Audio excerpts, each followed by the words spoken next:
হারান education চ্যানেলের পক্ষ থেকে সকলকে জানাই স্বাগত। আজ আজ নবম শ্রেণীর ছাত্রছাত্রীদের আমি করাতে চলেছি গ্রহরূপের পৃথিবী। তোমাদের এই চ্যাপ্টার থেকে কী কী পড়তে হবে সেগুলি জেনে নাও আগে। তোমাদের এই চ্যাপ্টারে মূলত আছে পৃথিবীর বিভিন্ন বৈশিষ্ট্য, পৃথিবীর সব ধরনের ধারণা ভিত্তিক, পৃথিবী কেমন ছিল, কোন বিজ্ঞানে কী রিসার্চ করেছে, তারাগুলির বর্ণনা আছে, গ্রহ উপগ্রহের আকৃতি, মডেল, পৃথিবী কত কি ডিসকাভারি, সব তোমরা এই চ্যাপ্টারে পেয়ে যাবে। মানে এটি হচ্ছে মহাকাশ এবং পৃথিবীর পুরো সম্পূর্ণ ধারণা এই ফার্স্ট চ্যাপ্টার আছে।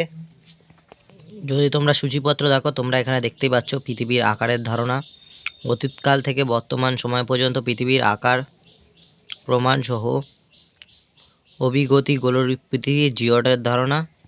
তারপরে আমরা চলে আসবো পৃথিবীর আকৃতি, সৌরজগতের অন্য গ্রহের সাথে পৃথিবীর আকৃতির তুলনা ও সৌরজগতের পৃথিবীর স্বকীয় অবস্থান, মানুষের অবস্থার রূপ পৃথিবী আর পৃথিবী পরিধিতে ও ক্ষেত্রফলের পরিমাপ, জিপিএসের ব্যবহার।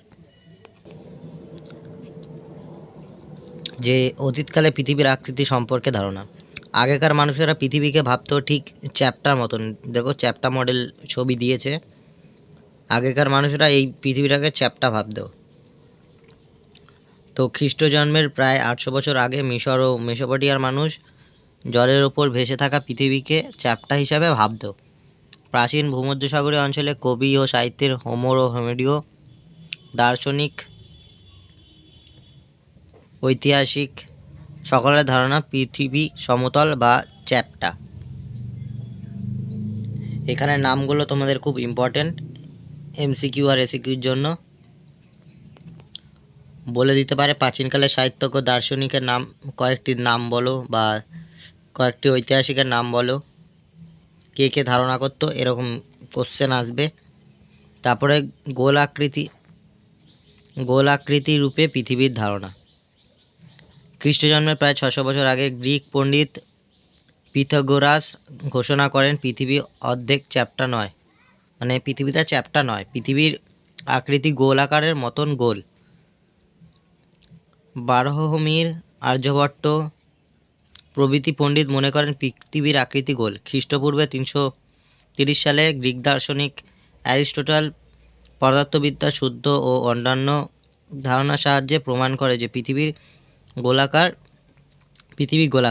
মানে খ্রিস্টপূর্বের 300 সাল গ্রিক দার্শনিক অ্যারিস্টটল পদার্থসূত্র ও অন্যান্য ধারণার সাহায্যে প্রমাণ করে যে পৃথিবী গোল। পৃথিবীর খ্রিস্টপূর্ব 250 সাল এরাটোস্থানেস জ্যামিতির পদ্ধতিতে পৃথিবীর পরিধি নিয়ন্ত্রণ করে। 2য় শতাব্দীতে টেলিম অক্ষরেখা ও দ্রাঘিমার অক্ষরেখার সাহায্যে গোলাকার পৃথিবীর মানচিত্র তৈরি হয়।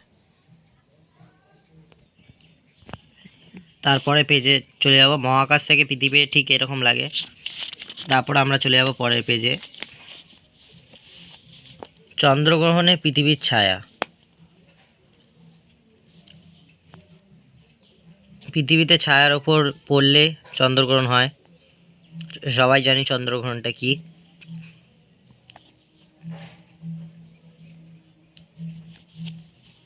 দিগন্তরেখা বিস্তৃত।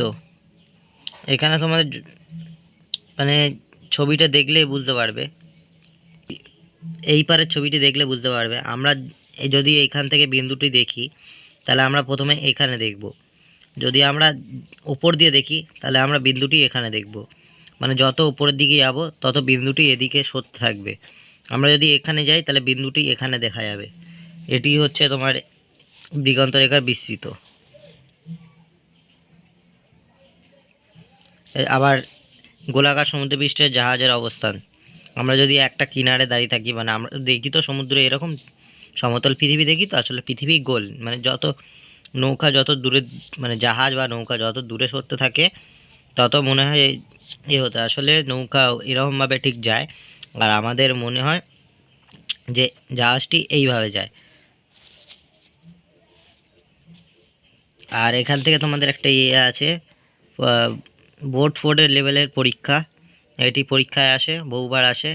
এটি কী নামে পরিচিত সেটিও আসে। 1870 সালে আলফ্রেড রাসেল ওয়ালেস নামে যৌনিক বিজ্ঞানী ইংল্যান্ডের বোর্ডফোর্ড খালের ওপর একটি দৈর্ঘ্যের 3টি লাঠি একই সমরেখায় 1 কিমি অন্তর স্থির করে দণ্ডময় অবস্থায় ভাসিয়ে রেখে এবার দূরবীনের সাহায্যে দেখলে মাঝের লাঠিটি বাকি দুটি তুলনায় উঁচু লাগে, উঁচু হয়ে আছে বা উঁচু লাগে। পৃথিবীতে গোলাকার বলেই এরূপ হয়েছে। এই পরীক্ষাকে বোর্ডফোর্ড লেভেলের পরীক্ষা নামে পরিচিত। এটি খুবই সহজ, তোমরা 2 থেকে 3 নম্বরের এটা অ্যান্সারটা লিখে দিতেই পারবে।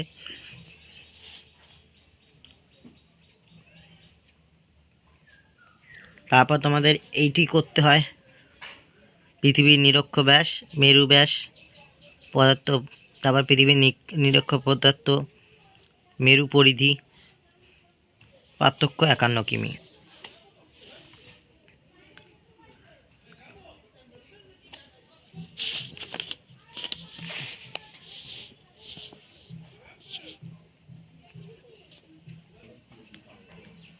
এখান দিয়ে তোমাদের পড়তে হয় মাউন্ট এভারেস্টের উচ্চতা, এটি প্রতিবার 8850 মিটার। আর মারিয়ানা খাতের চার্লসের ডেথ পথ গভীরতা 10,916 মিটার।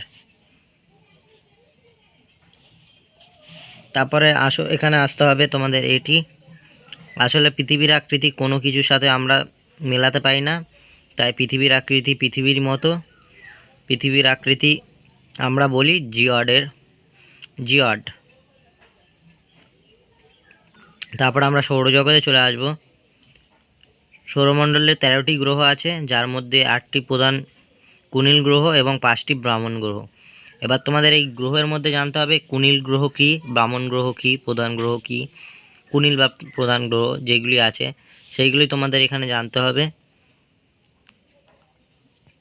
প্রধান 8টি গ্রহ কী কী দেখো: বুধ, শুক্র, পৃথিবী, মঙ্গল, বৃহস্পতি, শনি, ইউরেনাস আর নেপচুন। এখানে তার অক্ষরেখাগুলি আছে, মানে যেইভাবে হেলে থাকে বা যেইভাবে যার অবস্থান। যেমন আমাদের পৃথিবী 23 ডিগ্রি 30 মিনিট পূর্বের দিকে ঘোরে এরকম, তারপর শুক্র ওরকম সোজা, এটা নিচের দিকে, ওপরের দিকে। আমাদের পৃথিবী সবসময় তির্যকভাবে থাকে, একটুখানি ক্যাচ্চা হয়ে থাকে। মঙ্গল গ্রহ তাই। বন্ধু মিনিটের পার্থক্য আছে, দেখতে পাচ্ছ ডিগ্রির পার্থক্য আছে।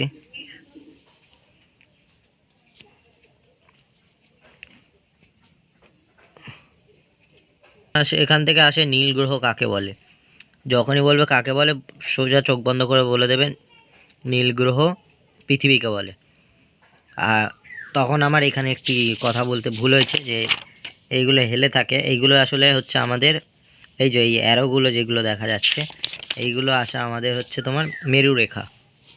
যেমন আমাদের পৃথিবী সূর্য থেকে দূরত্ব পৃথিবীর মেরু রেখা থেকে 23.5 ডিগ্রি কোণে হেলে থাকে। এটা হচ্ছে কত ডিগ্রি কোণে হেলে থাকে। আমাদের যেমন পৃথিবীর 23 ডিগ্রি 23.5 ডিগ্রি কোণে হেলে থাকে, 25 ডিগ্রি এতে হেলে থাকে হচ্ছে মঙ্গল, বৃহস্পতি 3 ডিগ্রি, শনি 26 ডিগ্রি, মানে এটা 4.5 ডিগ্রি, ইউরেনাস, নেপচুন, বুধেরটা 0।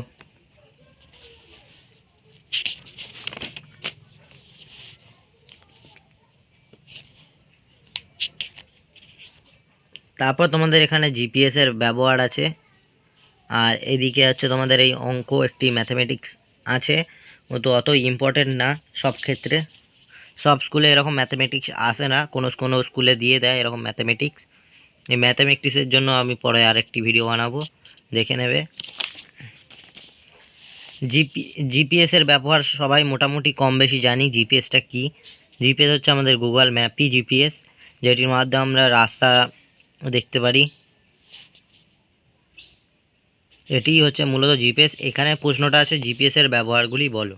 আর জিপিএস কি কি লাগে, মানে এখানে দেখতেই পাচ্ছ পয়েন্ট ধরে আছে। বিমান যন্ত্র রক্ষা চলাচলের সাহায্য, জাহাজের চলাচলের সাহায্য, পরিকাজ মানচিত্র, মানে সব এগুলো আমাদের জানা বিষয় যে জিপিএসটা কি। বর্তমান যুগে সবাই ফোন ইউজ করে, ফোনেই জিপিএস থাকে। জিপিএসের কাজ দেখতেই পাচ্ছ, তোমরা ছবিতে দেখলেই বুঝতে পারবে। এটা তোমরা যদি অল্প চোখ বুলিয়ে যাও তোমরা আরামসে এটা লিখে দিতে পারবে। মূলত আজকের ভিডিওটা এটাই ছিল যে এই চ্যাপ্টারের মধ্যে কি কি আছে না আছে সেটা বেসিক ধারণা। পরবর্তীকালে আমি এই চ্যাপ্টারে প্রশ্ন উত্তর সহ ধরে ধরে প্রশ্ন উত্তর দিয়ে দেবো। এটার জন্য একটু অপেক্ষা করতে হবে। তোমাদের প্রথম অধ্যায়ের প্রশ্ন উত্তর সহ সব তোমরা পেয়ে যাবে এই চ্যানেলে। তার জন্য তোমাদের চ্যানেলটা সাবস্ক্রাইব করে রাখতে হবে। আজকের জন্য এইটুকুনি, দেখা হচ্ছে পরের ভিডিও।